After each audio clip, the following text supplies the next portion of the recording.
All right, welcome back. Okay, so we're going to be actually buying a product now that we just created, the $1 product. So let's go ahead and do that. So what you can do is open this and visit the site.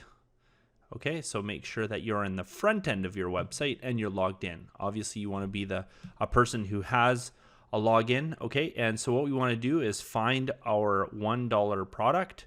So I'm going to go over here, and it looks like it's down in this list. I could have gone to products and found it there as well. So I'm just going to go ahead and add that to the cart, and I'm just going to go ahead and check out. Now, because I'm actually going to be doing this for real, I want to make sure that I fill out my real information. So I'm going to do that in the billing details.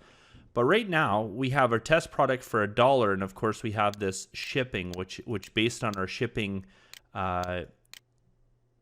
rates that we had set on the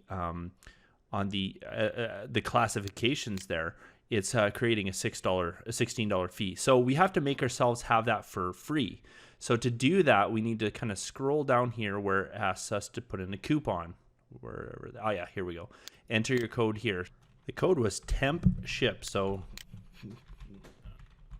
okay, and so there we go. We're gonna go ahead and apply that coupon. So coupon applied successfully. Let's go see what it did. Okay, so it has free shipping. Okay, I'm at the PayPal payment screen, so I'm gonna go ahead and pay with a credit or Visa or debit card. Okay, and so just let that do its thing. Okay, so I'm going to fill out all of the information in this form, and I'm going to submit it at the bottom to pay for this payment.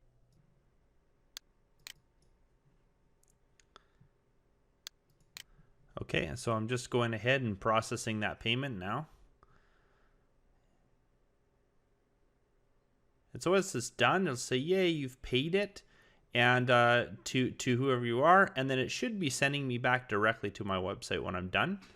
And there it is. Thank you, your order's been received, and the information is there. So let's go check the actual site and see what happens. So I'm just gonna click on the dashboard over here.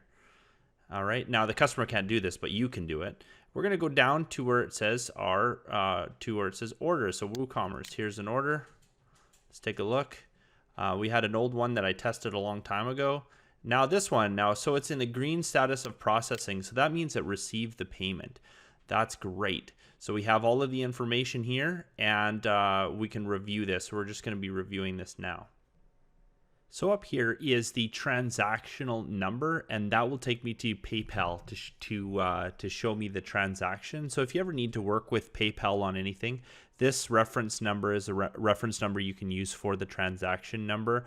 You also get the customer's IP address, where they're coming from.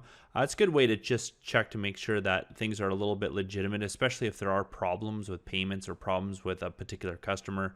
Yeah, maybe spamming or something like that. They shouldn't be spamming you into your payment, because the only time they're going to get orders into the order system if they have an account and they fill out all the information.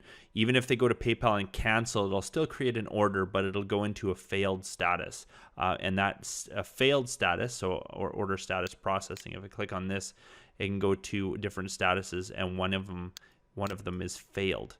Okay, so that will happen if a customer goes to PayPal and they actually click a button. There's a button in there that says go back to the site. That will make them go back. Okay, so there we go. That is that part of it. Of course, in the customer's address here to ship to, and we're going to scroll down here. Okay, and then this is obviously the product that the customer purchased, etc., etc. Now we're in this here. So normally what I would do at this time is obviously you would want to prep your customer's order and ship it to their address. Once you've shipped it to their address, or once you've shipped it, you probably want to email your customer the tracking information.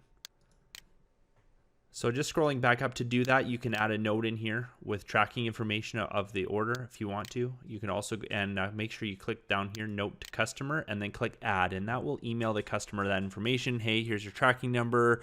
We shipped it by, this company, etc.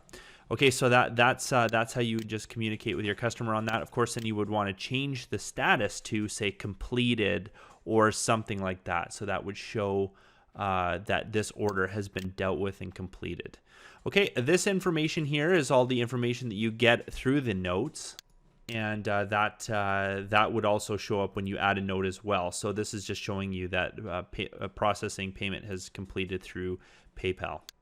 So just scrolling back down here, now we're gonna actually process a refund at this point. So I'm gonna click the refund button. Okay, so this is gonna bring the refund dialog open, and I can refund it by quantity, okay, total, or a total refund amount. So I can just click on this. Whoops, there we go. It'll automatically put that $1 there, okay, and then you also want to put a reason, testing website. So we know that it's just a test, right? Okay. And then if we click refund $1 via PayPal, this will automatically refund the customer. So I'm going to go ahead and refund myself. Okay. This cannot be done. Okay. So I'm going to go ahead and do that and let that finish. Perfect. Okay. So it's completed. And we see that the order went into a status of refunded, and that means that the refund was successful. And you can always go into your PayPal to make sure it's correct, and you can also see the information over here on the refunded status of that order. So there you go. We've done an order. We completed a whole entire order. We've also went through a refund. Now refunding, you can refund partial amounts or whatever you decide to do with your customer. You can put that amount in there and click the refund, and that will work for you to do. All right, one thing I did notice when I was checking out with PayPal that we had the old logo there. So we're going to quickly change that really quick before we move on. So to do that, you want to open up your media section and just search for your logo in there, the logo that you want to use. So we can just scroll through it, and we'll use the color logo for that. So what you want to do is just select the whole link. We're going to copy it, okay? And we're just going to scroll right up here, back up to WooCommerce, settings, the checkout tab, and PayPal. Okay, and just scroll down until you get to this section here where it says image URL, and you want to paste the new logo in there, that one that we just had, and that's going to change the logo. So don't forget to save that, and of course then that will give us the new logo when somebody goes and checks out. So I forgot to do it, but just in case that you had used a temporary logo and you had put a temporary one in there, make sure you go change that. Okay, I'm going to go ahead and save this. All right, that concludes this video on processing PayPal payments and testing our production PayPal. So we're ready for that part of it. On the next video, we're going to be putting our site into to encourage crawling or tell the search engines that our website is ready for production.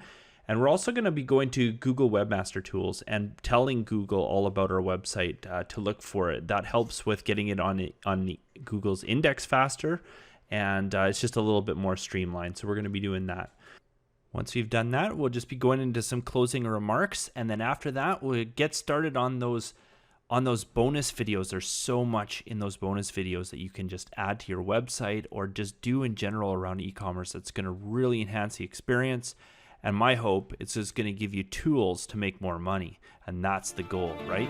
All right, we'll see you in the next video.